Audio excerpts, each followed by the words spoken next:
para o pessoal, né, da aula, né, isso vale para os alunos formalmente aí matriculados, né, como a Andrea já pontuou aí para vocês, né, ao longo da semana, né, hoje é o dia para vocês entregarem, né, os trabalhos de Canvas, né, em cima dos quais a gente vai avaliar, né, a disciplina.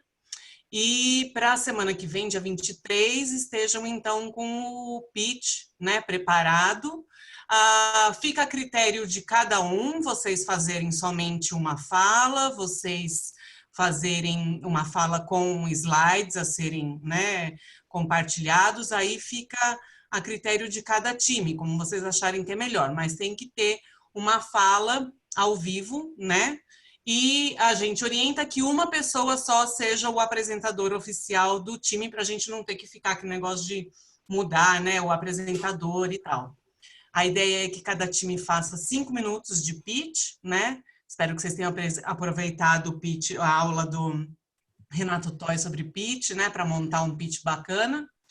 E aí depois a gente vai abrir 5 minutos para perguntas também, né, da banca, que a gente está terminando de convidar aqui o pessoal, depois a gente informa sobre isso também, né? Então, o pitch é uma etapa obrigatória, mas mais do que isso, uma oportunidade para vocês terem um momento de defesa, vamos dizer assim, do modelo de negócio que vocês montaram aí ao longo da disciplina, tá? Então, encarem mais como um exercício, um aprendizado aí do que uma prova, uma avaliação, né? Não é essa a ideia, né? A gente quer que vocês tenham essa experiência.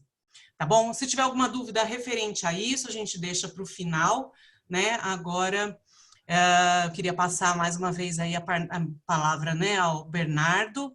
Aproveitem, hoje é a última aula, né, da disciplina. Espero que vocês tenham aproveitado, tenham gostado. Já peço desculpas também por algum contratempo aí de conexão, alguma coisa assim, mas acho que no geral correu bem, né? Então, passo a palavra para o Bernardo. Obrigada. Eu que tenho que passar agora? Isso, você tem que colocá-lo como host. Então, mas aí onde que eu vou agora? Meu Deus. Você clica aí nos participantes, ao lado do nome dele. Tá. Você tem more, né? Mais funções, e aí você clica host. More? Os 3 pontinhos. E agora? Make host. Você está vendo o nome do Bernardo? Tô vendo o meu, o seu e o do Bernardo. Isso, aí tem no meu está aparecendo mute ou more. E aí você clicaria no more, e aí entre as opções do more tem make host. Gente, não tá aparecendo more, não. Quando tá pequenininho, fica mute e 3 pontinhos. Ali embaixo, sim, tem invite, mute me e raise hands. Será que é isso? Não, Invite? não. Você tem que clicar nos participantes, aí vai abrir uma caixinha com o nome dos participantes. E aí provavelmente só está aparecendo eu, você e o Bernardo. Onde você está me vendo, tem mute, tem 3 pontinhos. Ou more.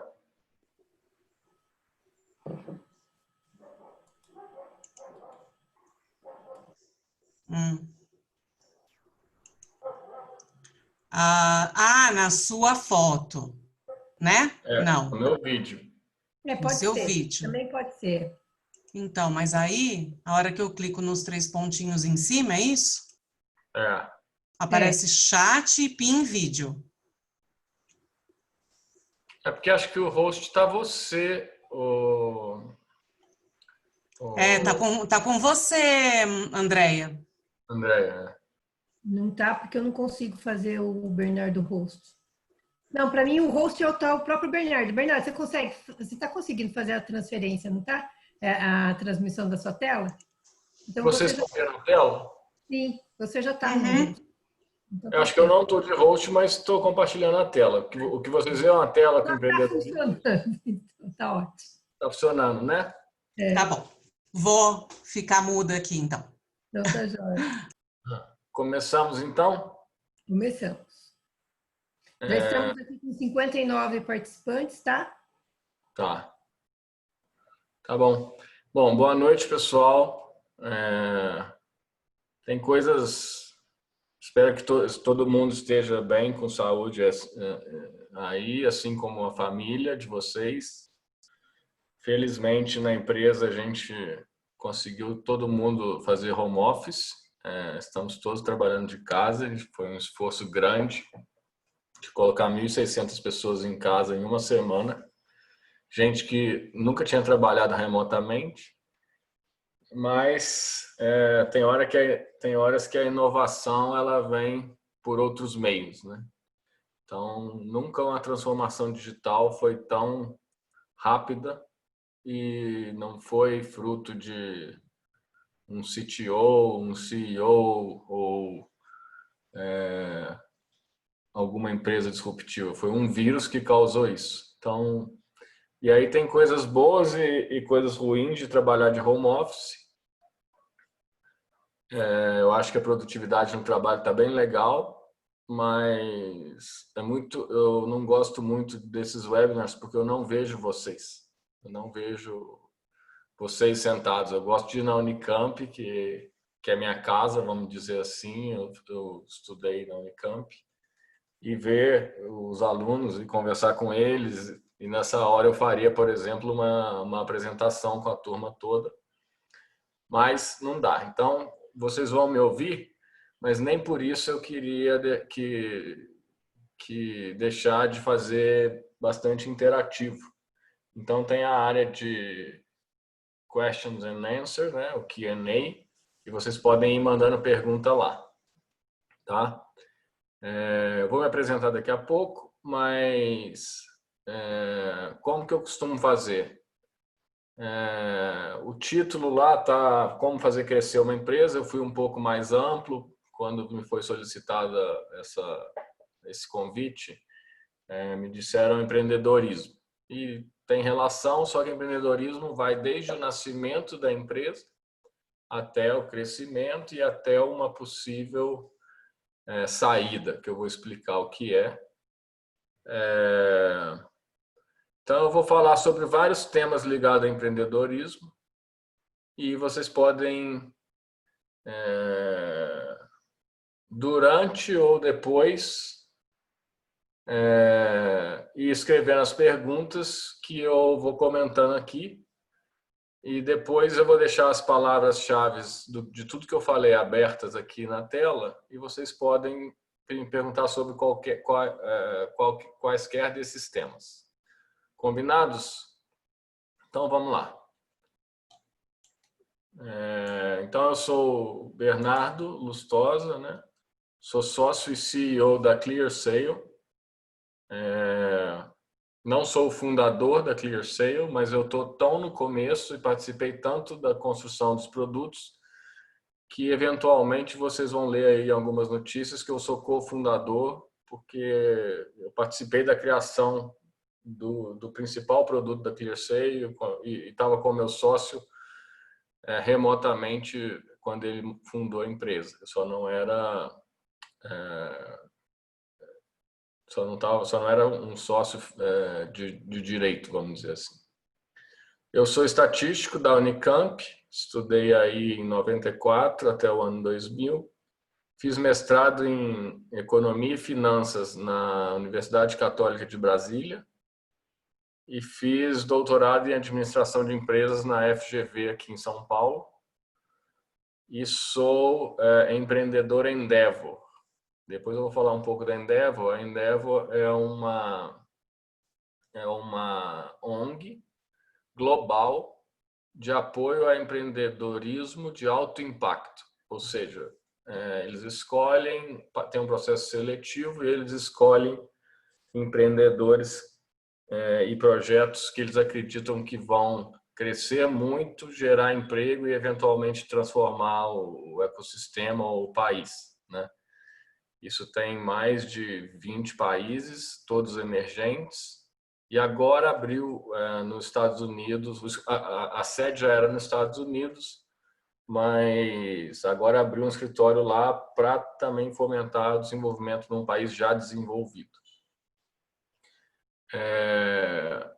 Se a gente vai falar de empreendedorismo, eu vi que já tem uma pergunta aqui, eu vou dar uma pincelada em tudo antes e depois eu entro nela, tá?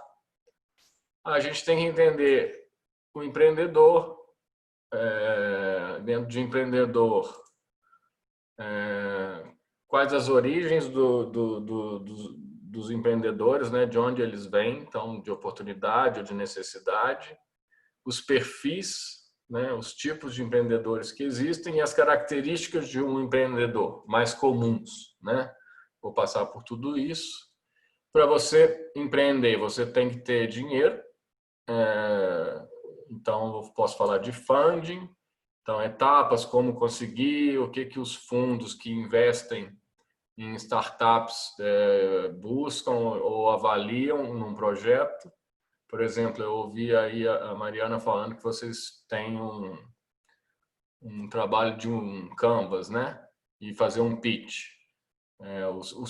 Tem vários fundos que avaliam esses pitches para ver em quais eles querem investir ou não, tá?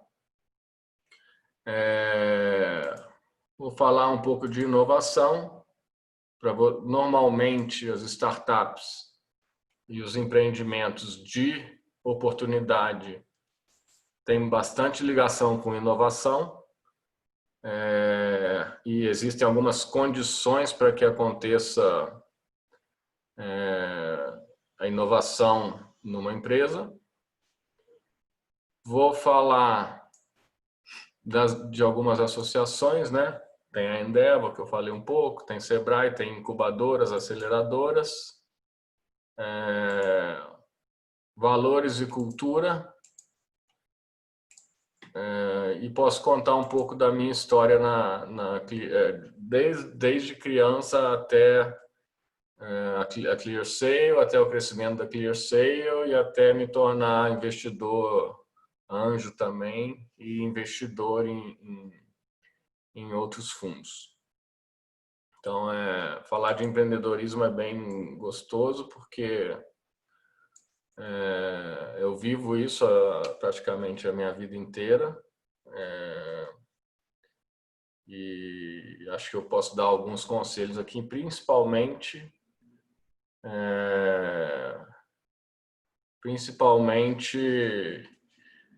responder às dúvidas e os anseios que você tem. Espero que tenha gente aí na sala que deseje empreender, porque não é fácil, mas é uma escolha de liberdade. Liberdade é um valor meu bem forte e empreender está ligado à liberdade. Pode não estar ligado a dinheiro, tá? Que muita gente pensa, mas está ligado à liberdade. Mas também pode estar ligado a dinheiro. Bom, vamos falar um pouco de empreendedor, né? Tem duas origens principais o empreendedorismo: o de necessidade e o de oportunidade. O que seria o de necessidade? Está tendo muito agora, né? Muita gente perdendo o emprego, ou gente insatisfeita com as suas carreiras, ou gente demitida que não consegue se colocar e aí, por necessidade, se torna um empreendedor. Normalmente são negócios pequenos, que aí vai mais ser apoiado pelo Sebrae, etc. Por exemplo, vender marmita, fazer salgadinho para festa, tem várias coisas, organizar eventos. Empresas menores, normalmente, que a pessoa não tem muito, eu estou falando na média, tá? Muitas vezes não tem grandes perspectivas, mas a perspectiva maior é de subsistência. E de oportunidade é aquele que você identifica um problema no mercado, um problema social ou no mercado não atendido, e você resolve criar uma empresa para resolver esse problema. Então, sempre parte de um problema, tá? Então, por exemplo,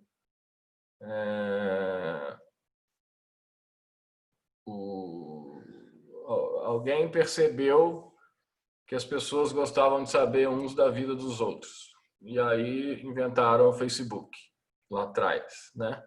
Na verdade, um pouco copiaram o Orkut, não sei se vocês lembram disso, mas isso está resolvendo uma dor do mercado. Da mesma forma,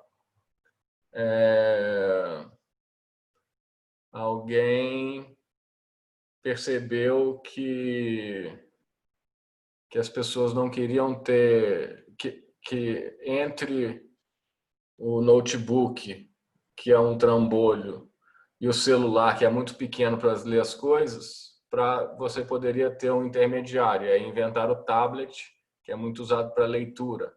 Isso foi praticamente ali a Apple, e o Amazon também inventou o Kindle, que é exclusivamente para leitura, para os livros digitais. Tudo isso vai resolver dores que o mercado às vezes sabe que tem, mas muitas vezes não sabe que tem também. Então, esse é o empreendedorismo de oportunidade. Algumas características já foram mapeadas, né, nesse bicho esquisito aqui, que é o empreendedor. Então, por exemplo, o empreendedor normalmente é um cara de iniciativa, ou seja, ele realmente começa as coisas, eu diria muito mais às vezes do que iniciativa acabativa, ele começa e não para, ele insiste na coisa, que está escrito aqui em perseverança. Capacidade de planejamento, já vi muito empreendedor com isso aí bem fraco, vocês vão entender melhor quando eu falar dos perfis, mas ele vai criar uma empresa, né? Ele tem que ser minimamente planejado. Autoconfiança, ele tem que acreditar muito nele mesmo, porque muita gente na jornada vai falar que aquilo não vai funcionar, que é loucura, que você está jogando dinheiro fora, que você está arriscando tudo que você tem. Então, se o empreendedor não confia nele mesmo, é muito fácil ele desistir ou nem começar. Se você vai montar uma empresa, é bem normal que você tenha que ter uma capacidade de liderança, porque se você está pensando em montar uma empresa maior, né, você vai ter que liderar todo o time, pelo menos no começo. É bom lembrar aqui que tem muita gente que é um bom fundador, um bom empreendedor, mas depois não é um bom gestor para a própria empresa. E aí ele contrata um gestor profissional, um CEO de mercado, para tocar a empresa. Perseverança, isso aqui acho que isso é bem forte, porque vão ter momentos difíceis, vão ter momentos que dá vontade de largar tudo e procurar um emprego, vão ter momentos que você vai ter, principalmente no Brasil, assim, onde não tinha muito esse ecossistema de investimento muito grande,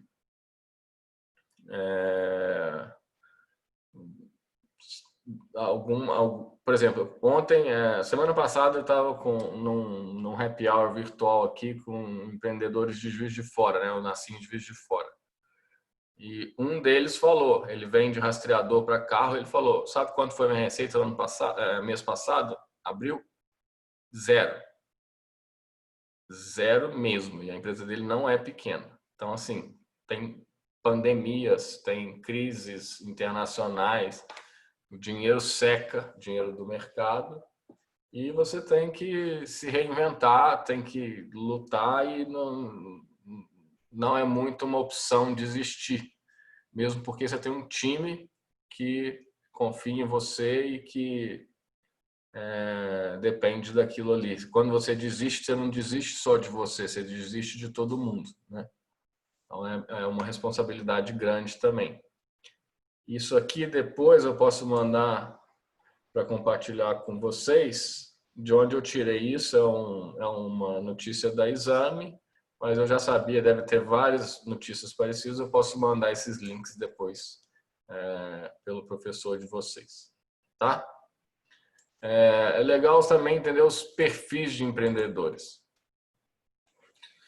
Então tem os natos, né?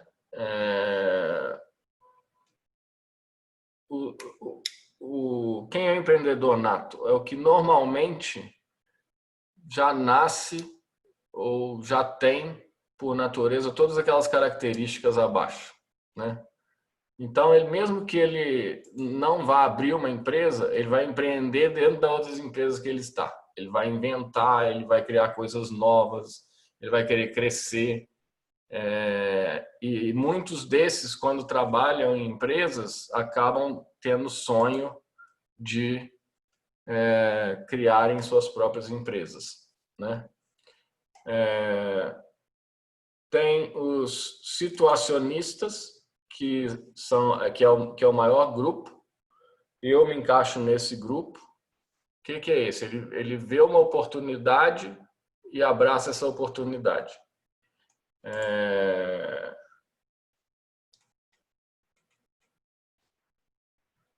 Ou ele vê a oportunidade de resolver um problema, ou ele encontra mais satisfação vivendo o empreendedorismo do que trabalhando numa empresa. Então, ele é um empreendedor pela situação em que ele se encontra, tá? Tem a oportunidade, ele abraça, ou então ele acha que vai ser mais satisfeito e aí entra numa empresa que outra pessoa teve a ideia e, enfim, por qualquer outro contexto, ele se tornou um empreendedor. Esse é o perfil que eu mais encontrei no Brasil dos empreendedores na Endeavor, né? A Endeavor é uma rede de empreendedores. E o que eu mais vi era assim, vamos supor que alguém trabalha na contabilidade, na controladoria e na contabilidade. E aí, os sistemas são ruins, ela vai e inventa um sistema, ela é uma empreendedora nata, e aí ela desenvolve um sistema que automatiza toda a área de controladoria e contabilidade dentro da empresa dela. E aí ela percebe assim, poxa, será que só a empresa que eu trabalho precisa disso? Ou será que se eu colocar isso no mercado, não vão ter muitas outras empresas interessadas? E aí ela sai do emprego dela e vai tentar vender aquilo. Esse é o tipo de empreendedorismo mais comum. Então, eu comecei falando lá de Facebook, de Apple, não sei o quê, porque esse é o sonho romântico. Mas o empreendedorismo mais comum no Brasil é esse. Você faz muito bem uma coisa e vê que essa coisa é replicável e que muitas outras pessoas ou empresas no mercado também precisariam daquilo, também sentem aquela dor. E aí você decide empreender para resolver a dor do mercado e não de um lugar só. Tem o idealista, esse aqui não está ligado tanto a criar, a querer empreender por empreender, mas ao propósito, ou seja, a contribuir com alguma causa,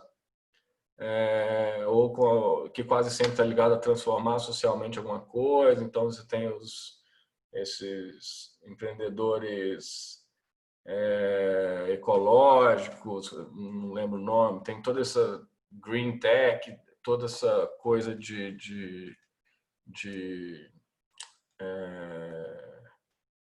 tem os que montam ONGs, empreendedorismo social, etc.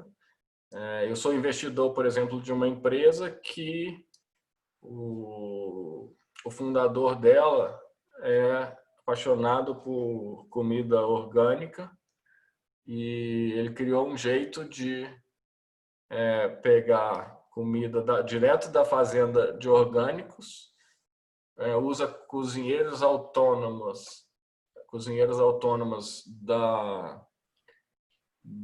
de Paraisópolis, e elas recebem a comida da fazenda 3 vezes por semana prepara os alimentos de acordo com a receita de chefe e entrega direto na sua casa ou no escritório para você almoçar uma comida 100% orgânica da fazenda.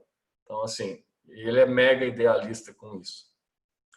Tem o herdeiro, que por si só, ele já conviveu no ambiente de empreendedorismo ou herdou praticamente a empresa do pai ou da família e decidiu tocar a empresa. Tem o que empreende em busca de fortuna, né? Então, o foco é puramente financeiro.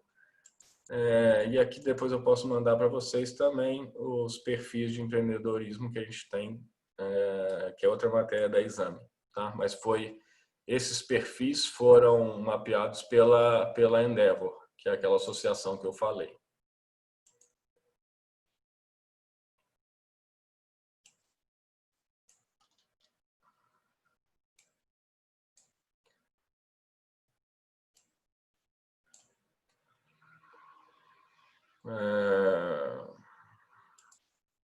Bom, sempre que você vai empreender, você precisa de dinheiro e tem algumas fases aqui que eu acho que eu não preciso entrar em tudo agora, a menos que tenha perguntas. Mas basicamente você tem 3 fases. Seed é semente, né? Então, pré-seed, ou seja, pré-semente é uma fase onde você monta um negócio e aí você pode montar o seu negócio com uma reserva financeira que você tem. Você pode ter uma ideia, ser incubado. Muitas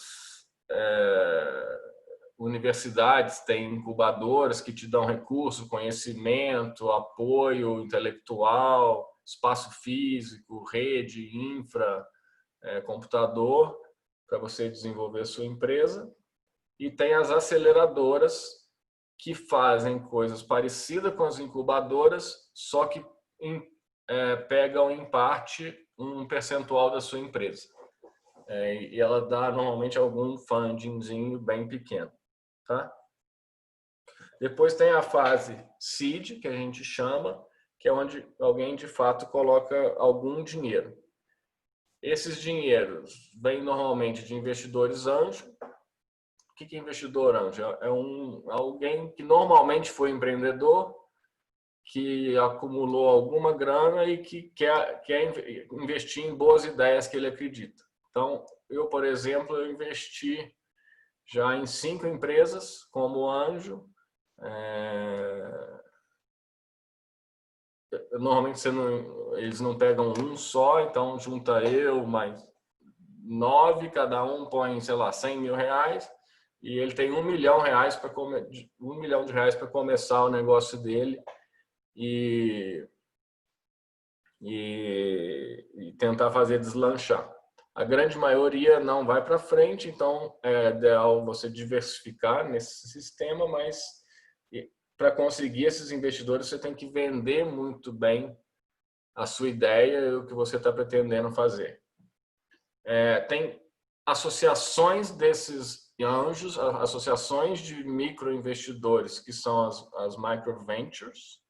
E hoje isso não existia, mas há pouco tempo atrás surgiu o crowdfunding. Então você coloca a sua ideia na internet e as pessoas podem investir lá. Você coloca 10% da minha empresa por 50 mil reais e tenta vender no varejo. As pessoas vão lá, veem um vídeo e investem na sua ideia, na sua empresa, e vão ficar com uma parte dela até que você venda a empresa ou algum investidor que queira comprar um pedaço depois fique com um pedaço de quem investiu lá no começo.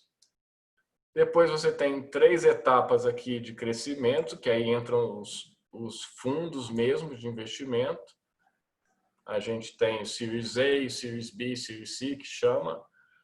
O Series A e B, eles estão focados em validar o modelo de negócio e dar os primeiros passos. Então, por exemplo, eu montei um software de gestão de empresa, um ERP especializado em pequeno varejo. Então, eu já tenho alguns clientes, mas a empresa ainda é desorganizada, eu preciso ver se o mercado vai aderir bem a esse produto. Você recebe um fundo, um série A, vamos dizer.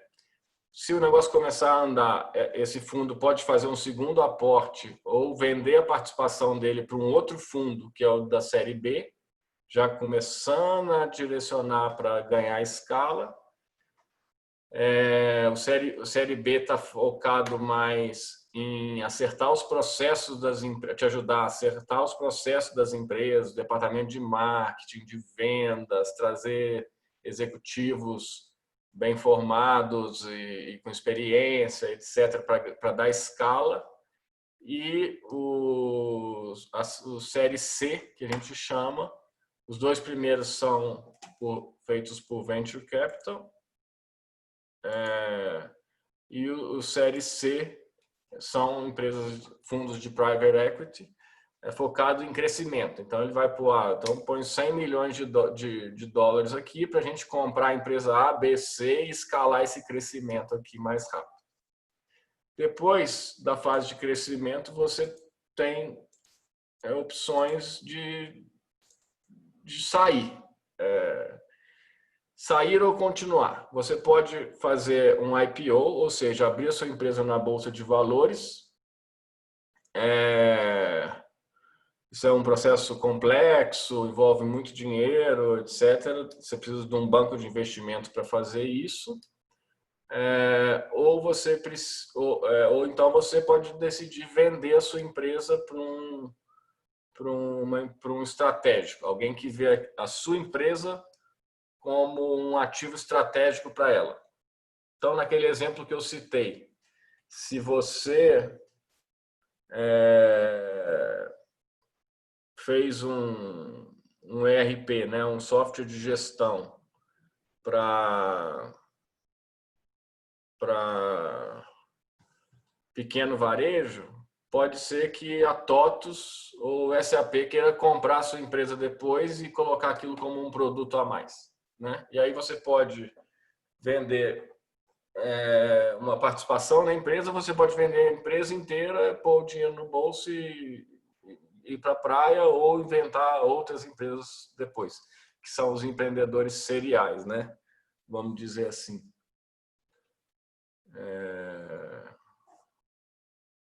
Só um minutinho, gente.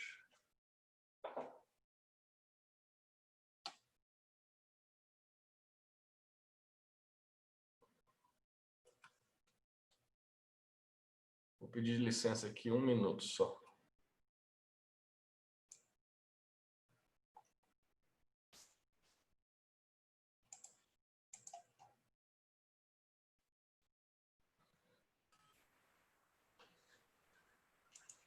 Precisa de alguma ajuda, Bernardo?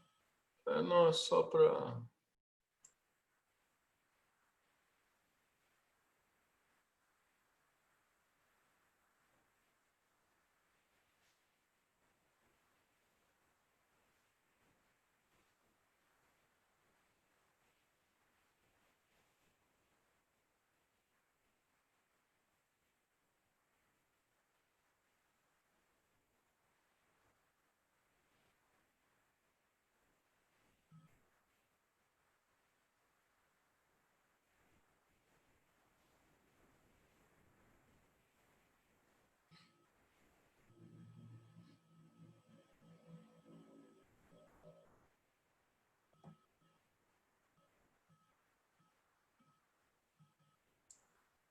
Pronto.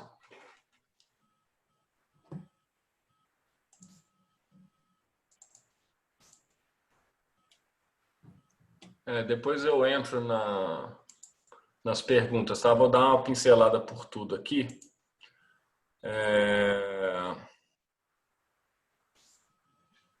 E como conseguir funding, né? Você está com uma ideia, você quer investir nela, Você já colocou aí suas economias, elas estão acabando e você quer atrair investidores anjos ou alguma forma de seed money ou até um Series A. Tem uma frase no Vale do Silício, lá tem um ecossistema muito desenvolvido de inovação e de startups, que fala assim: ask for mentoring, get money. Então, você procura um mentor, alguém para te ajudar. Você fala que está com uma ideia e quer refinar a sua ideia. Aí, na hora que você está conversando com um mentor, que normalmente já é um investidor experiente, ele se apaixona pela sua ideia e quer investir. Então, essa é uma forma. Então, você tem que conversar com muita gente. Por isso, o network é importante. Visitar as aceleradoras, mostrar o projeto, etc.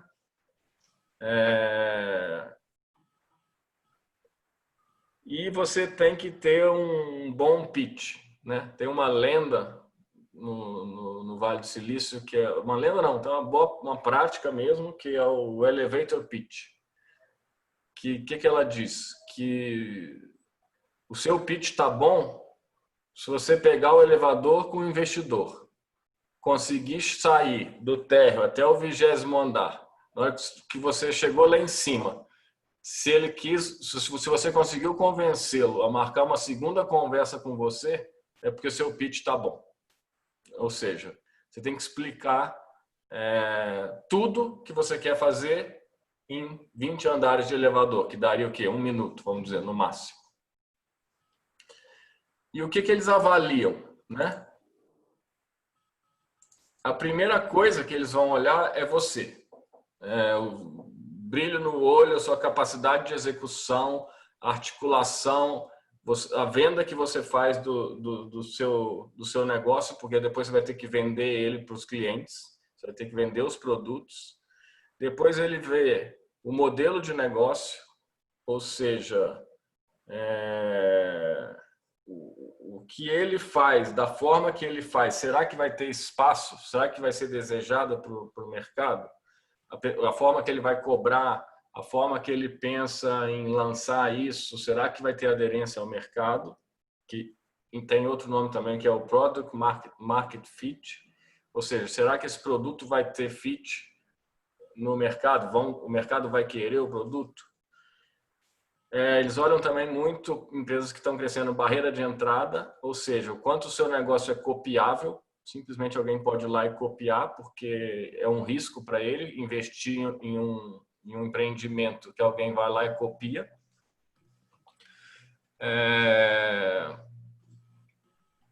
Ele olha o tamanho do mercado que você está querendo investir. Então, por exemplo, você está fazendo uma solução para melhorar a compensação de cheques nos bancos. Não vai ter interesse, porque o cheque está em decadência e vai praticamente acabar.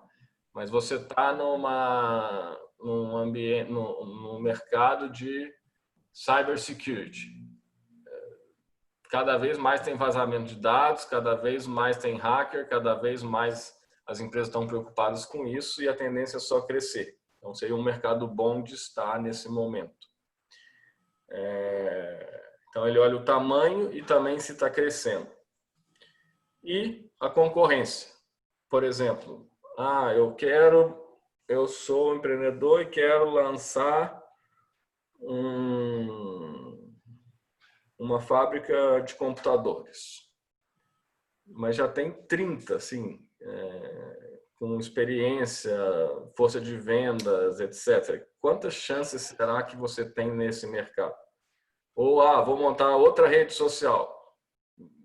Você não vai conseguir investimentos, a menos que ela seja muito diferente das existentes, tá? Então, basicamente você vai ser avaliado por isso.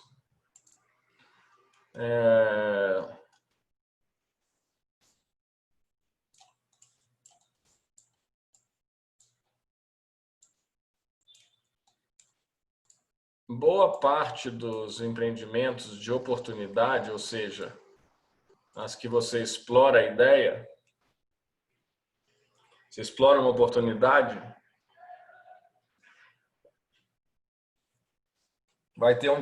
você vai ter que ter um diferencial claro. Você vai ter que resolver essa dor de uma forma que não é resolvida. Então, quase sempre, o empreendedorismo de oportunidade está ligado à inovação.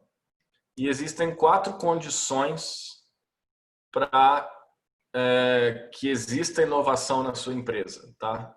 Que tem relação com a cultura, mas inovação é uma coisa peculiar. Se você falhar numa dessas 4, você não consegue inovar. Então, quais são elas? Tolerância à falha. Se você pega alguém na sua empresa que tentou fazer uma coisa, não funcionou, e você desliga essa pessoa, ou pune ela, esquece inovação na sua empresa. Não vai acontecer. Por quê? Porque as pessoas vão se motivar pelo medo de perder o emprego e não pelo desafio de fazer coisas novas. Então, se você não tem tolerância a falhas na sua empresa, você não consegue inovar.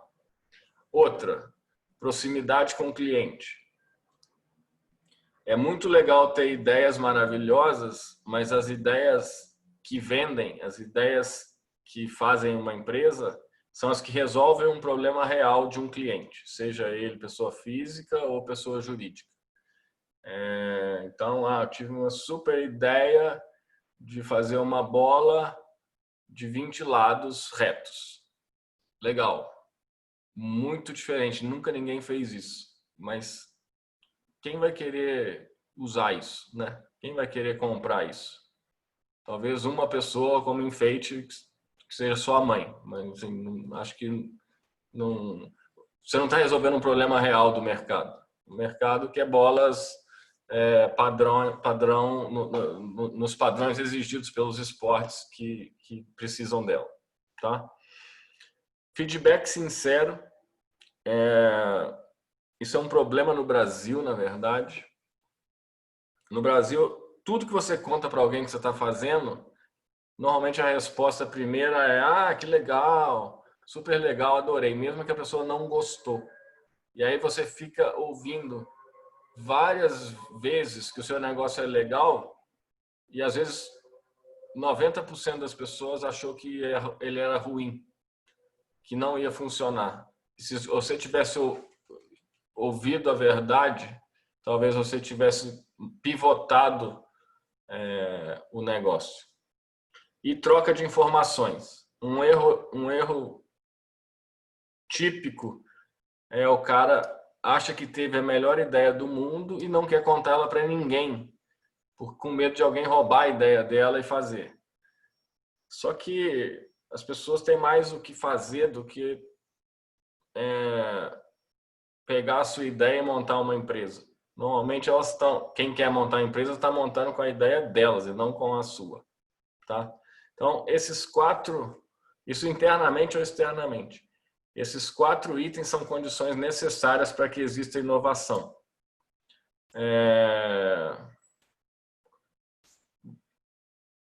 Duas coisas importantes sobre valores e cultura. Toda empresa tem uma cultura. E quando é que ela passa a ter uma cultura? Vamos supor que você fundou a empresa. Na hora que você marca a entrevista com o primeiro candidato para trabalhar com você, essa cultura já está sendo criada. Por quê? Vamos supor que você marcou às 7 da manhã. O cara chegou às 7h10. Primeiro, você marcou às 7 da manhã. Você já está criando uma cultura que as coisas são cedo. Se o cara chegou às 7h10, você ficou puto, você já está criando uma cultura de não tolerância com atraso. E por aí vai. A cultura inicial de uma empresa é o que o líder faz. E conforme ela cresce, tem uma frase que diz: a cultura é o que o líder faz ou tolera. Então, o que você faz na sua empresa, se você dá bom dia para todo mundo vai acabar dando bom dia para todo mundo. Se você se preocupa legitimamente com as pessoas dentro da sua empresa, isso vai acabar se replicando. Se você inova e questiona sempre a forma que as coisas são feitas, as pessoas vão tender a fazer isso. Isso cria cultura. Mas qual é a cultura certa? Depende do seu negócio. Se você pode ter que ter uma cultura de disciplina fortíssima, de horário, se você trabalha, por exemplo, com segurança. Você pode ter uma cultura de liberdade se você trabalha com criação. Você pode ter cultura de foco no cliente se você faz consultoria, ou várias combinações disso. Não existe uma cultura certa. Existe uma cultura certa para uma determinada estratégia. Tem uma frase que é: a cultura come a estratégia no café da manhã. Ou seja, não adianta você tentar executar uma estratégia sem a cultura apropriada para isso. E lembrando, a cultura ela existe, você queira ou não. Então, se você for para a Inglaterra, você vai ver que tem uma cultura de pontualidade. E as pessoas lá param 5 horas da tarde e tomam um chá. Se você for para o Brasil, você vai ver que tem uma cultura do jeitinho e da criatividade. Se você for para os Estados Unidos, você vai ver uma cultura de pragmatismo. Ela existe. E um risco para a cultura é entrar muita gente de uma vez só, porque a cultura é o que são os hábitos das pessoas. Se entra muita gente, ela pode se transformar com essa entrada grande de pessoas. E você, como líder, tem que estar sempre cuidando dela, porque do contrário você não executa a sua estratégia. De associações, a gente tem, por exemplo, a Endeavor, que eu falei, você tem o Sebrae focado em pequenas empresas. As duas geram muito conteúdo, tem muito conteúdo para ser lido, de contabilidade, de valores, de cultura, de caminhos para crescimento, de fundraising, de tudo. Elas são entidades educativas. A Endeavor, não sei o Sebrae, mas a Endeavor também te conecta com mentores, então você consegue 1 hora, por exemplo, com o diretor de planejamento da Petrobras. Eles conseguem para você 1 hora de graça para você conversar com o cara. E aí você tira todas as suas dúvidas ali. E aí tem as incubadoras e aceleradoras que eu falei. A diferença entre uma e outra é que uma te dá o suporte, normalmente o patrocínio dela normalmente são a universidade, ou alguma coisa sem fim lucrativo, e a aceleradora pega um pedaço da sua empresa para te dar esse suporte, infraestrutura e conhecimento.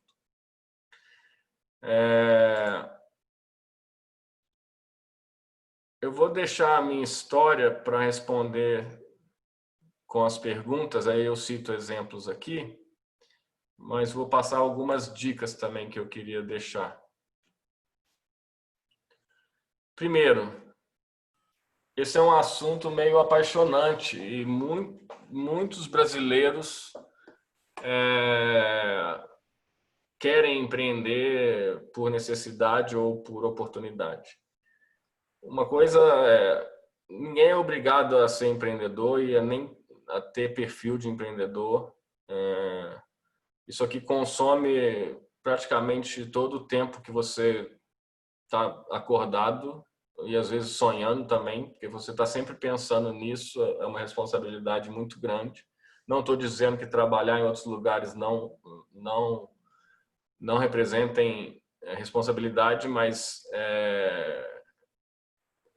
por exemplo, eu posso dizer que a vida familiar minha não é a que todo mundo tem, porque às vezes eu estou lá de corpo presente, mas eu estou pensando no problema, num cliente, num cara, porque a culpa é sempre minha, vamos dizer assim, né?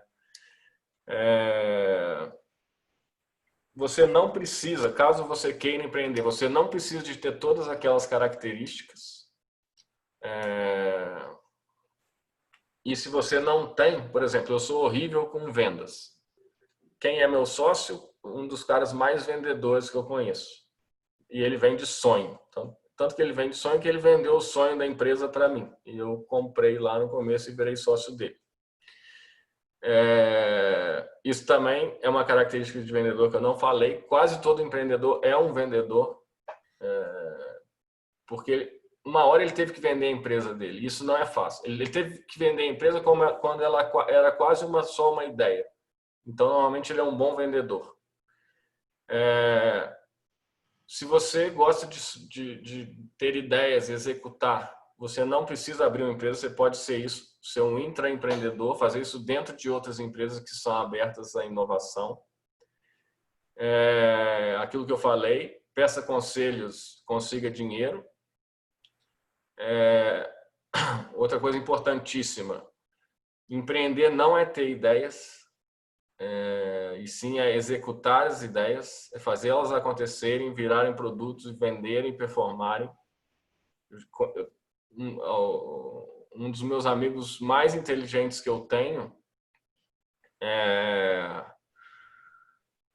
ele já falou pelo menos 5 ideias que eu já vi em empresas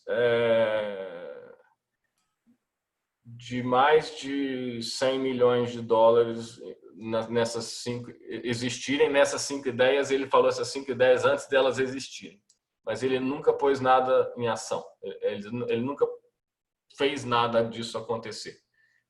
Eu adoro conversar com ele, mas ele não é um empreendedor.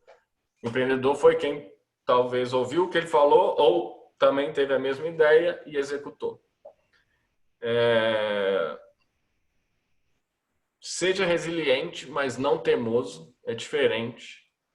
Você tem que acreditar na sua ideia, nos seus valores, no seu propósito, no seu produto. Mas se o mercado estiver falando que ele não funciona, que precisa de outra coisa, você vai mudar, pivotar, que a gente chama a sua empresa, para outro caminho. 99% das empresas não fazem o que foi idealizado no primeiro dia. Elas mudaram ao longo do caminho o produto original ou a ideia original de acordo com o que o mercado foi demandando. E com certeza isso não foi diferente na ClearSale. A vida é baseada em risco-retorno. Se você vai empreender, isso é uma coisa de alto risco. E alto risco pode levar a um altíssimo retorno ou a um retorno negativo. Porque alto retorno envolve alto risco. Então, você pode ter retornos altíssimos ou baixíssimos. A variância é grande. Então, é a mesma coisa. Eu vou investir em renda fixa e eu sei quanto eu vou ganhar pouquinho, ou eu vou investir em ações, que eu posso ganhar num ano 50% ou perder 70%. Né? Mas, na média, você ganha mais investindo em ações. E outra, a fonte seca.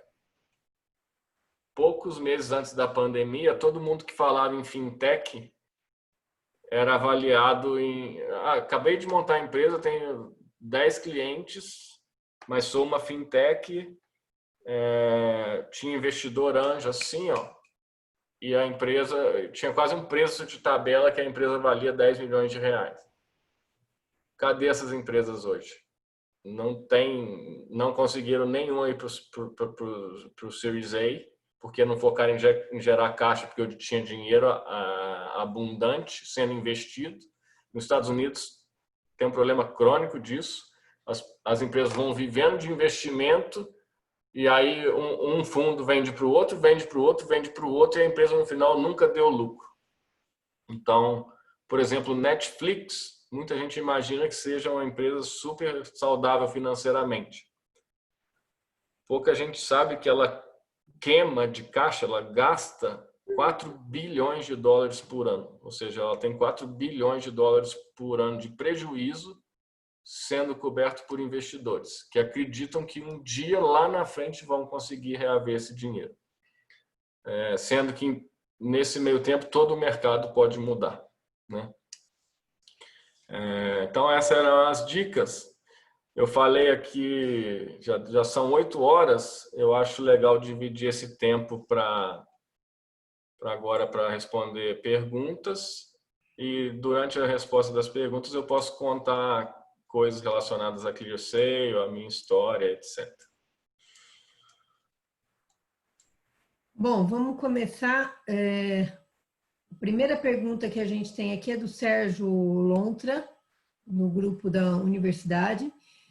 Nessa nova realidade de durante e após pandemia, quais os desafios, critérios e limites para o crescimento de uma empresa que fez ou está fazendo essa transformação digital, trabalho online e home office?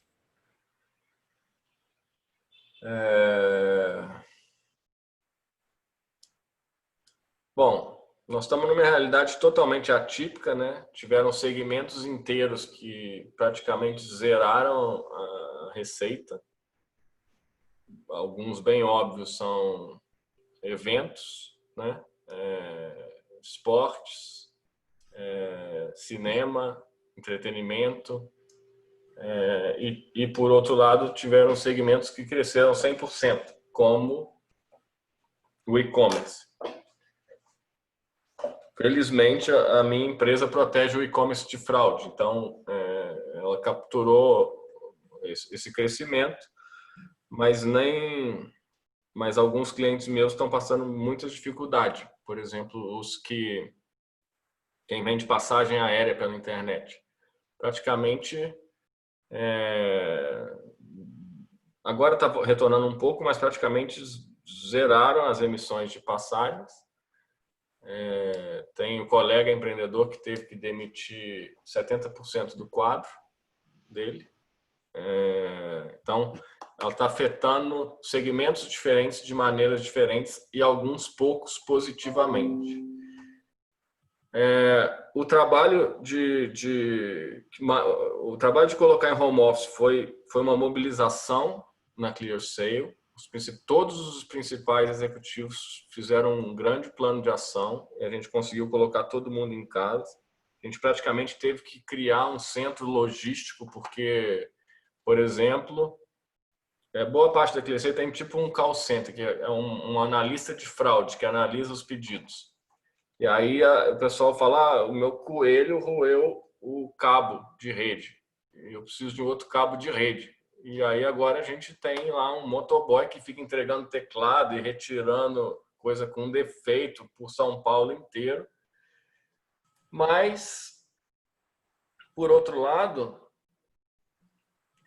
todo esse pessoal do call center, eles demoravam, em média, 1h30 para chegar na empresa, 1h30 para ir embora. E eles ganharam 3 horas da vida deles. E eu sempre quis fazer home office por causa disso. Primeiro por eles, porque mais tempo para aproveitar como quiser. E segundo, pela mobilidade urbana. A gente precisa de menos gente circulando. E o home office vai trazer muitas oportunidades. Vou poder ter gente trabalhando para ClearSale em Teresina, em qualquer lugar do país. E um grande desafio que eu vejo agora é a cultura, né? A gente já tem, desde que começou a pandemia, as pessoas estão em casa, a gente já contratou 300 pessoas.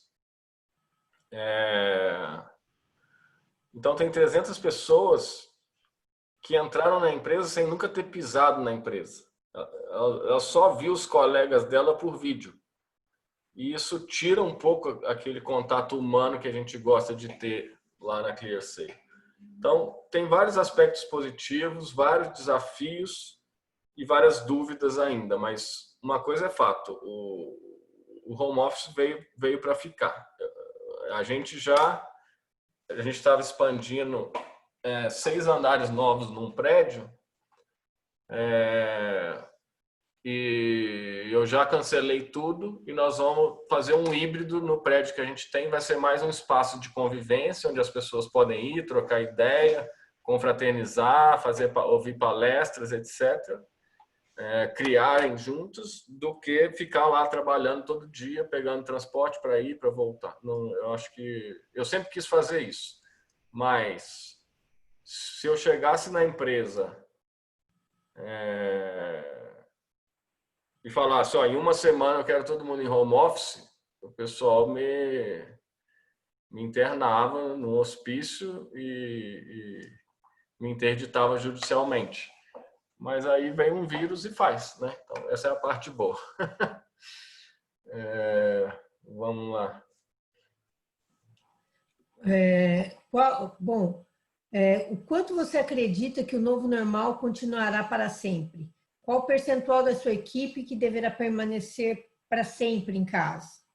A gente abriu um projeto agora disso, para medir isso e para construir o novo normal, ou seja, quem volta para o prédio, quem fica de casa, quem vai fazer híbrido.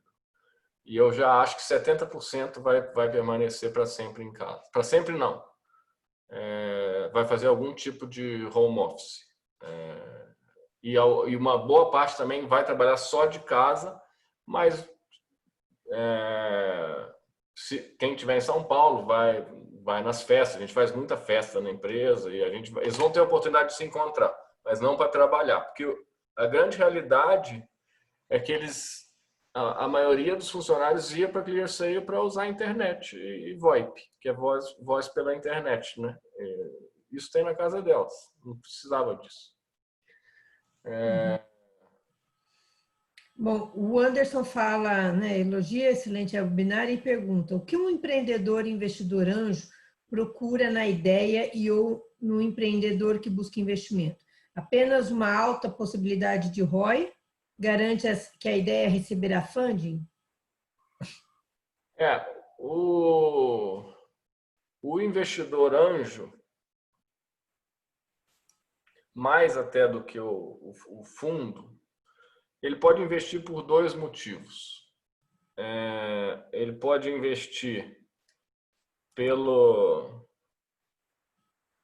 retorno financeiro, mas também pelo propósito. Então, se eu sou a favor da causa ecológica, eu posso investir numa empresa que está, sei lá, reciclando plástico, mesmo que eu não esteja esperando muito retorno financeiro dela. Mas os fundos vão analisar todos aqueles critérios que eu falei para ver se, na média, essas empresas vão dar retorno financeiro. Então, principalmente early stage, ou seja, startups. Ele vai investir em 100, esperando que daquelas 100, umas 20 se paguem, umas 10 deem dinheiro e uma estoure. Mais ou menos, a conta é mais ou menos essa. Então, é retorno financeiro. E o que ele procura na ideia? Lembrando, toda empresa ou todo empreendimento é uma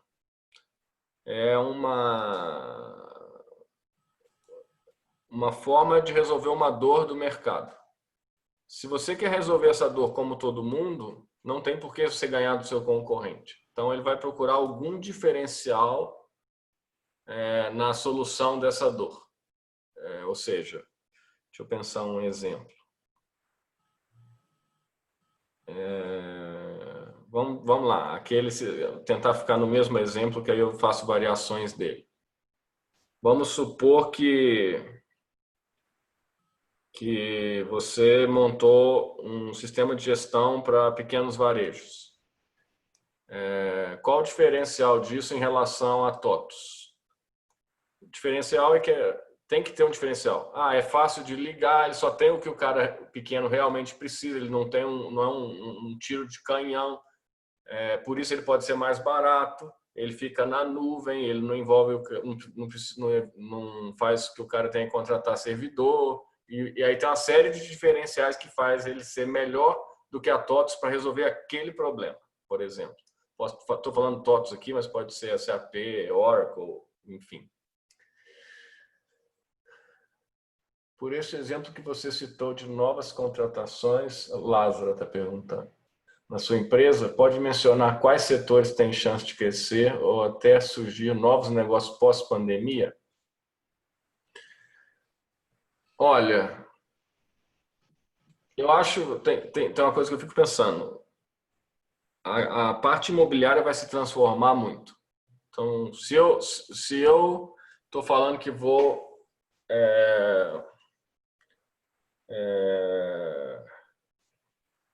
manter 70% dos empregados trabalhando de casa. A XP já falou que vai abrir um prédio, não sei se foi a XP, mas eu acho que foi, que vai abrir um prédio no interior e todo mundo vai fazer home office para sempre, 100% da empresa. Meio radical. Se muitos estão falando que não vão voltar, esses imóveis comerciais vão perder mercado, vão ficar mais baratos, menos atrativos, etc. E se as pessoas vão trabalhar de casa, talvez elas vão querer aquele cômodo a mais em casa. Foi a XP, né? O Luiz está falando ali. As pessoas vão querer aquele cômodo a mais em casa, para onde ela tenha silêncio, onde ela possa se concentrar, etc. Outra coisa que eu estou acreditando que vai acontecer é um êxodo urbano. Porque a pessoa não vai precisar trabalhar em São Paulo. Talvez ela queira morar perto de São Paulo. Estou dando um exemplo de São Paulo, que é um grandíssimo centro, né? Então, talvez o pessoal da XP vai morar ali naqueles condomínios de Jundiaí, que tem praia artificial, etc., etc., com um puta escritório dentro de casa. E quando precisar, ele pega o carro e vem em São Paulo e em 30 minutos ele está aqui. Então, o trânsito vai diminuir. Então, a primeira coisa para você ver que negócios novos podem surgir é entender o que vai acontecer. Então, a demanda de bons restaurantes no entorno de São Paulo, por exemplo, era baixa. Agora, se todo mundo for morar nos arredores, vai crescer. A demanda de serviços, a demanda vai ter uma elite morando fora, sei lá, isso aí poderia gerar vários negócios.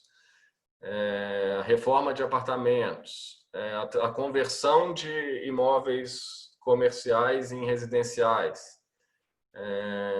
Eu estou falando aqui, eu não sei o que vai surgir, tem muita coisa já sendo feita digital em termos de atividade física, etc., que talvez depois vire um híbrido.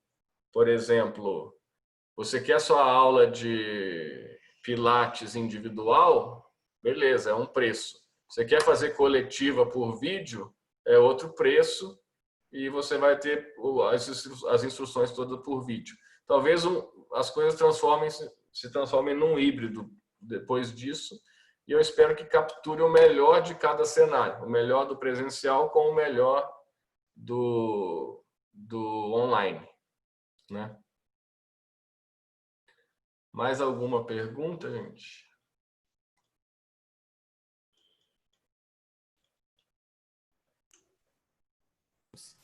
Tem uma pergunta Andréia. no chat também.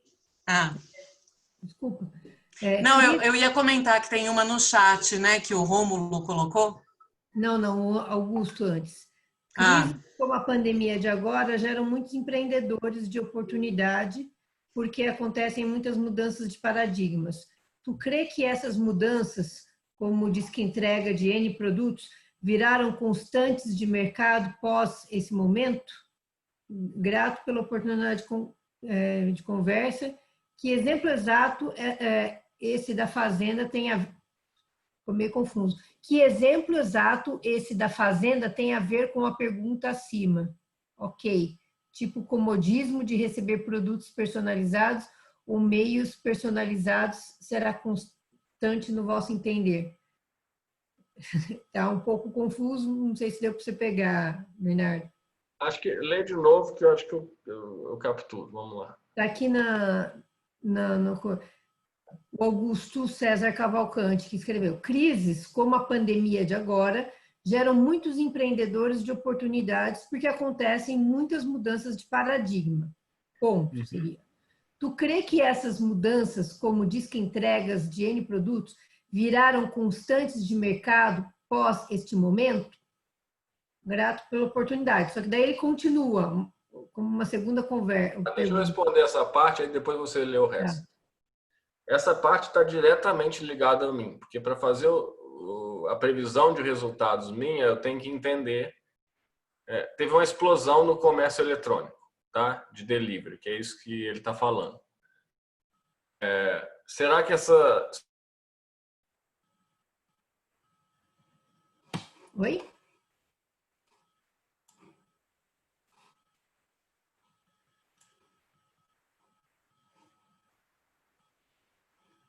Acho que eu perdi agora.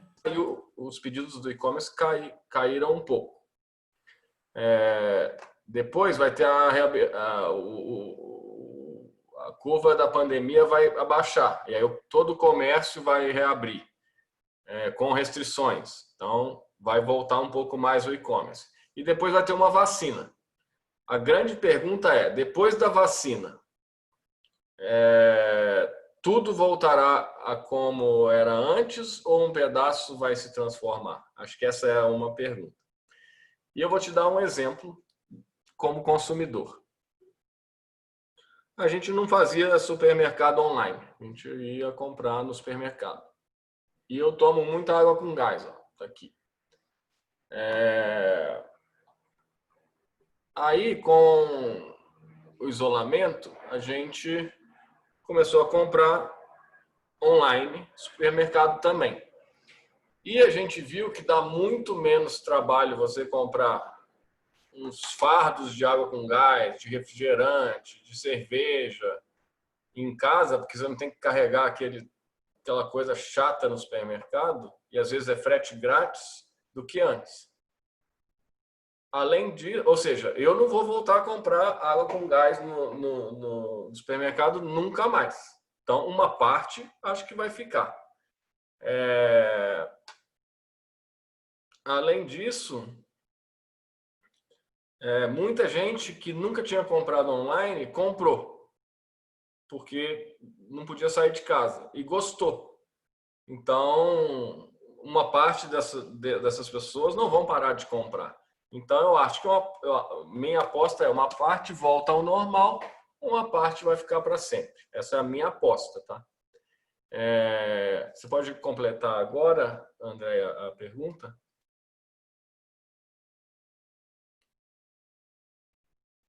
Você está muda. Desculpa. A segunda parte nesse exemplo, esse exemplo exato, essa da fazenda, tem a ver com a pergunta acima, tipo o comodismo de receber produtos personalizados ou o meio personalizado será constante no vosso entender. Acho que você já respondeu, né? Ele estava perguntando o que tem a ver as pessoas mudarem pro interior com as oportunidades de empreendimentos ou de novos negócios. O que eu estou falando é o seguinte, uma boa parte de paulistanos ricos vão se mudar para Jundiaí. Então, onde está a oportunidade? Devem existir bons restaurantes em Jundiaí, mas a demanda por isso vai ser muito maior. A demanda por delivery de qualidade vai ser muito maior. Então, por mais que exista, vai crescer. E por outro lado, pode diminuir em São Paulo. Tá? Então, é por isso que tem relação. Tá? Tudo que se transforma, cria e mata oportunidades ao mesmo tempo. Quando a soma disso é positiva, o PIB cresce. Quando a soma é negativa, o PIB cai. Acho que a gente pode esperar um grande crescimento do setor de logística aí que pelo que você está falando é um dos únicos setores que sobreviverão no modo, não sei se no modo anterior, mas por tudo que você fala, o motoboy ainda é necessário, o delivery de vários produtos ainda vai ser necessário, então esse transporte vai diminuir muito, mas ainda vai existir, né?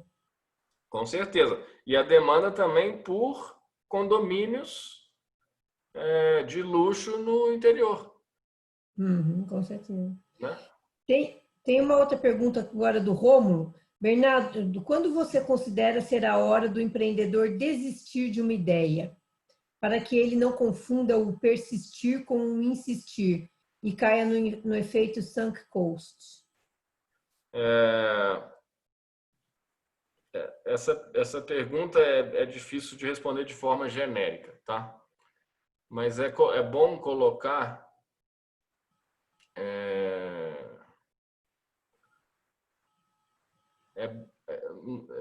existe uma coisa que se chama OKRs, que são como se fossem milestones, marcos que você tem que atingir, tá?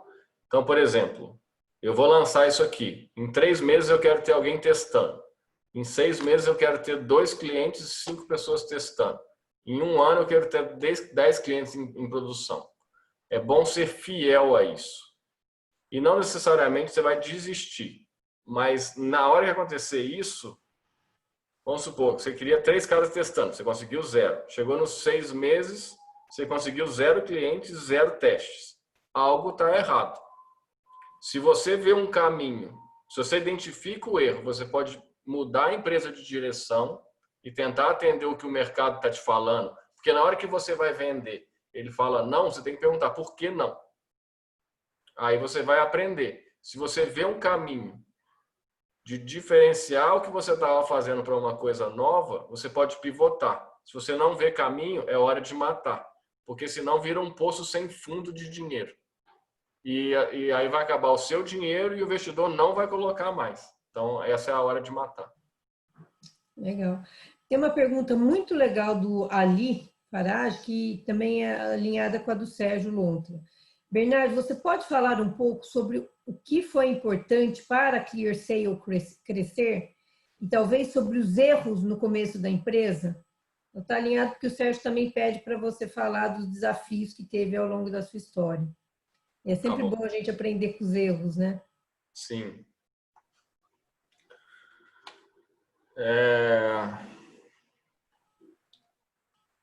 Teve duas pivotagens, 2 vezes que a gente mudou o caminho da empresa, que foram diferenciais para a criação de valor e para o crescimento, tá? Primeiro eu tenho que contar o que a ClearSale faz. Vamos supor, quando você faz uma compra no restaurante, você paga lá com cartão, com chip e senha, certo? E aí o restaurante tem certeza que foi você que usou seu cartão. Quando você faz uma compra no e-commerce, você só digita os dados do cartão lá. E aí ele acredita que foi você, tá?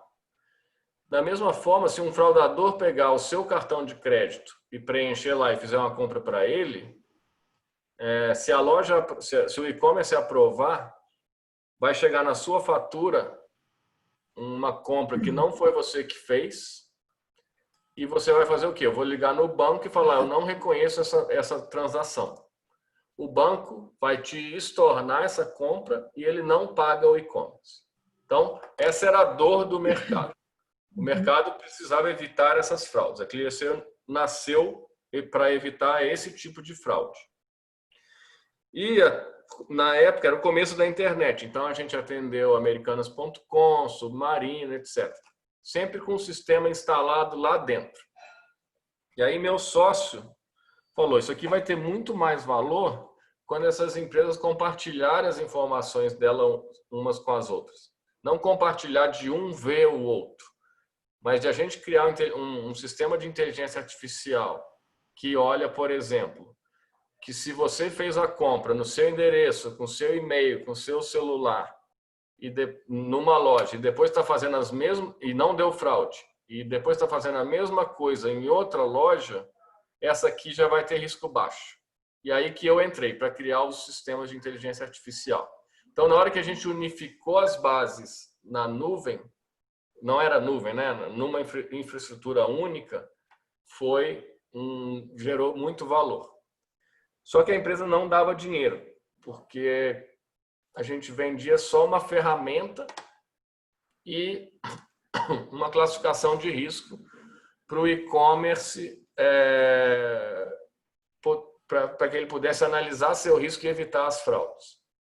E aí eu vi o seguinte, que mesmo com uma ferramenta boa, onde ele podia checar todos os dados, etc., mesmo com a inteligência artificial boa, que sabia que dava uma nota alta para o pedido que tinha chance de ser fraude, baixa porque não tinha, eu vi as lojas tomando muita fraude e perdendo muita venda boa, tendo muito falso positivo e muitas reclamações. Então eu estava vendo que não tava, mesmo o produto estando bom do nosso ponto de vista, não estava aderente ao mercado. E eu falei com o meu sócio, Pedro, que ele chama, nós fazemos tudo. Ou seja, o cliente manda a transação para a gente passa no modelo de inteligência artificial, se for baixo risco, a gente aprova, se não, eu mando para um analista humano, a gente passa a contratar analistas de fraude, ele investiga, se for bom, ele aprova, se não, ele reprova. Parece uma diferença sutil, mas antes era como se fosse antes eu vendia um carro para o cara ter que dirigir, chegar onde ele queria, e a gente passou a vender um Uber, que eu já levava ele da onde ele queria para onde ele precisava. Eu parei de vender uma ferramenta, que seria o carro, e passei a vender já o resultado da gestão de risco. Quando uma empresa contrata ClearSale hoje, eu falo, você vai ter até 0,4% de fraude, vai ter 97% de aprovação de pedidos. Eu já vendo os indicadores pelos quais ele é medido internamente. Então, e isso aí eu podia cobrar mais por isso e gerou muito mais valor. E isso aí fez a empresa sair do prejuízo e atingir um crescimento exponencial. Depois, outras pivotagens que a gente fez, a gente viu que a gente dava resultado melhor no Brasil, que tem 6 vezes mais fraude do que os Estados Unidos. A gente performava melhor aqui do que o mercado americano lá. Então, a gente abriu um escritório em Miami e está performando melhor lá também. Abriu na Cidade do México e desenvolveu uma série de outras soluções para fraud application e roubo de identidade. Então, a gente está diversificando a empresa. Mas eu não diria erro. Eu brinco assim. Eu adoro estratégia, né? Eu brinco assim. Construir estratégia não é complexo. É só você não ceder para onde o mercado está te empurrando. O mercado ele te empurra para fazer certas coisas. Você está fazendo A e está pedindo B. Então faz B, porque vai ter mais aderência. Ok. Temos mais alguma? Não sei, pessoal, tem mais alguma questão aqui acumulada? Não tem nenhuma mais. Só relembrando que a partir de amanhã, você falou que você vai compartilhar essa tela com a gente, né, Bernardo? Eu não sei se dá para compartilhar todo esse mapa mental. Se der, eu compartilho. Se não, eu compartilho os links com as notícias. Ok. E a gente faz o upload da palestra também no site da Inova. Aí parece que surgiram mais 2 questões aqui. Tem 2 perguntas aí. Uma pergunta um pouco mais técnica. Como a ClearSale está se relacionando com criptomoedas? Você acha que esse setor de blockchain tem potencial?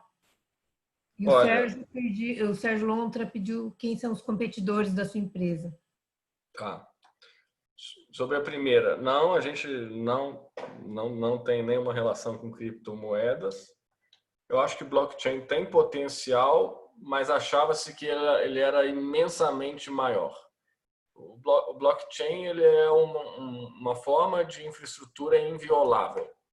Então, ele vai servir aí para contratos, cartórios, talvez identidade virtual no futuro, mas não tem a ver com o que a gente faz hoje.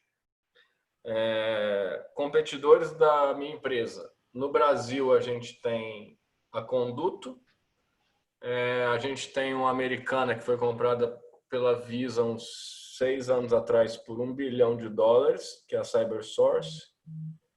E fora do país a gente tem uns 10, mas os principais são Riskified, Signified, Forter, Feedsci, tem israelense, tem americana, tem europeia, tem de tudo. Mas eles não brincam de Brasil, não. Tipo, os nossos concorrentes internacionais resolvem fraude de onde não tem fraude. Tipo, resolve fraude na Suécia. A gente resolve fraude no Brasil, no Brasil e no México, onde o bicho pega de verdade. Assim. Boa analogia. Isso é um diferencial de mercado, então. Com certeza. Quero passar a palavra, então, um pouco... Primeiro, te agradecer, né? E antes de finalizar, passar aí a palavra para a Marina. Para a Mariana, desculpa. Eu queria também antes fazer 2 comentários. Primeiro, agradecer novamente, né, a palestra. E é sempre legal quando o pessoal comenta essa questão ali no tópico de inovação, né, que você falou, sobre a questão da ideia, né? Ideia e troca de informação, né? Quer dizer que você tem que falar sobre a sua ideia para as pessoas, né? Não é lógico contar o pulo do gato, se você tem uma patente, não é contar, né, como aquela patente é feita, enfim. Mas se você não expor qual a sua ideia, vai ser impossível do outro poder te ajudar, né? A gente, enquanto incubadora, recebeu uma proposta recentemente e o empreendedor não queria participar da incubação, mas ele não queria contar muito o que ele queria fazer. E aí a gente falou, então a gente não tem como incubar seu projeto, porque eu não consigo te ajudar, né? Então, assim, né, compartilhar a ideia é só aí que você vai conseguir ter apoio, né? E como você falou, quer dizer, acho muito difícil, né? Alguém falar, nossa, que super ideia, vou sair fazendo. Como que aquela pessoa vai ter todas as competências necessárias e sei lá, que de repente você já montou para sair fazendo aquilo, né?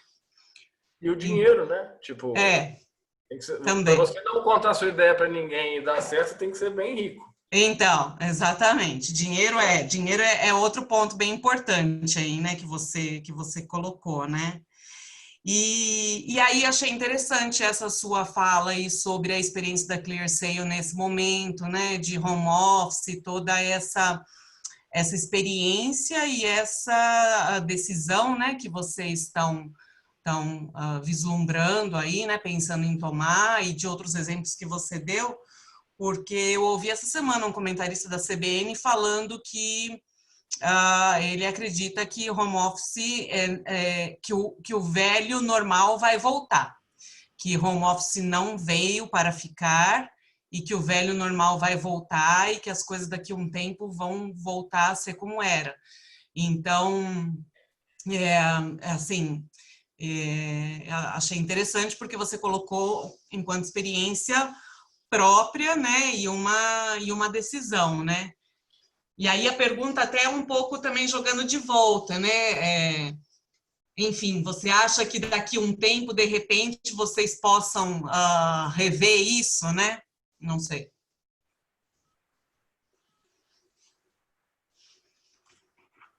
E acho que travou. Que volte tudo. Eu travei? Não, acho que já foi. Não, já foi. Tá. A gente pode rever tudo o tempo todo, mas eu acho muito improvável que volte tudo. Por exemplo, todo o atendimento da Gol, linhas aéreas, já era de home office, mesmo antes da pandemia. Não faz sentido, gente, você colocar as pessoas 3 horas por dia no transporte público para trabalhar pela internet. Então, tem setores e setores. Sim. Não é que todo mundo vai ficar preso dentro de casa para sempre. Eu penso na empresa, por exemplo, 3 vezes por semana. Agora, aí eu vou concentrar minhas reuniões nesses 3 dias. Nos dias que eu quiser fazer um trabalho mais de pensar, de produzir, de escrever, de montar planos, que tem muito nas empresas, planejar, eu vou ficar em casa. Por que eu vou lá? Não faz sentido. Né? Agora, tem também, Bernardo, um ponto que você falou no começo da palestra, que talvez tenha, quer dizer, não ouvi o comentário que a Mariana falou, mas me preocupou um pouco da questão da cultura que você falou, né? Como transmitir a cultura para funcionários que nunca pisaram na empresa, né? Como não só transmitir, até construir uma cultura com na tua área principalmente, lidando com informações éticas, confidenciais, comércio, como ver a probabilidade de roubo, que a gente sabe que acontece muito no Brasil, de funcionários mesmo, às vezes roubando informação, sigilo. Então, essas questões éticas e de cultura é uma coisa, é uma incógnita, né? Talvez seja, como você falou, não volta totalmente, mas a gente vai ter que achar alguma forma de também fazer essa transmissão cultural dos valores da empresa. Como fazer isso? Exato. Assim, a gente tem reunido toda a liderança toda semana para discutir isso, a parte cultural. A parte de segurança da informação, o máximo que eles já trabalham em casa em máquinas virtuais, que tem todos os sistemas de segurança. O que o cara pode fazer é tirar uma foto das suas informações cadastrais da tela, sabe? Isso ele consegue no Brasil em qualquer lugar, para ser bem sincero, tá? E hoje em dia tem um gerente de banco acessando minha conta corrente na casa dele, tá? Então tá a esse risco de tirar uma foto da tela tá todo mundo sujeito. Agora, o que a gente tem feito já, né? Além de planejar outras ações. De 15 em 15 dias, eu faço um webinar parecido com esse, com todos os funcionários da minha empresa. Quando a gente estava naquela indecisão, se vai, se não vai, se vai ter que cortar salário, porque na primeira semana ninguém sabia de nada, né? A gente achava que todo mundo ia quebrar e pronto. A gente foi 100% transparente. E se tiver que cortar, vai cortar, e vai cortar dos maiores salários, vai cortar mais, dos menores menos. A gente vai colocar todo mundo em casa em ordem de prioridade. Então, primeiro quem é de idade ou tem comorbidade, depois quem mora com quem é de idade ou com alguém que tem comorbidade, e depois toda a empresa. Fizemos em uma semana, e com isso você vai transmitindo cultura. Pelo menos parte dela, da transparência, da preocupação, de estar junto com os funcionários, de explicar tudo, todas as decisões que estão sendo tomadas de forma transparente, sem mentir. Isso vai levando parte da cultura. O que ele não vê? Ele não chega na empresa e vê todo mundo sorrindo, e lá é uma empresa muito alegre. Então, isso ele não está vendo. A gente pretende suprir isso com eventos ocasionais, mas com certeza algo vai mudar e a gente ainda não sabe o que é. A gente está monitorando tudo com pesquisas hoje. A gente fez o Great Place to Work agora, nosso NPS deu 85. E estamos no virtual. Então, assim, porque tem muita gente agora também, nesse momento, grata por tudo que a empresa fez, porque a maioria das pessoas está perdendo o emprego. Então, tudo é contextual, né? E a gente não tem todas as respostas. A gente o importante é ter a capacidade de ler as coisas conforme elas vão acontecendo de forma rápida. Legal. Bom, acho que aqui não tem mais nenhuma questão. Queria agradecer. Tem mais alguma coisa, Mariana, para comentar? Não. Eu anotei aqui várias coisas porque eu vou levar para discussão para o chefe, para a equipe aí, para a gente pensar algumas questões que na verdade já estavam na minha cabeça e que eu acho que é válido, enfim, compartilhar a experiência também para a gente trocar e ver o quanto que dá para a gente se adaptar, né? Então, acho que foi ótimo, agradeço aí. Legal. Precisando, estamos aí. Eu adoro a Unicamp, a Inova, adoro estar por aí. Você sabe que a gente chama. Isso de preferência presencialmente.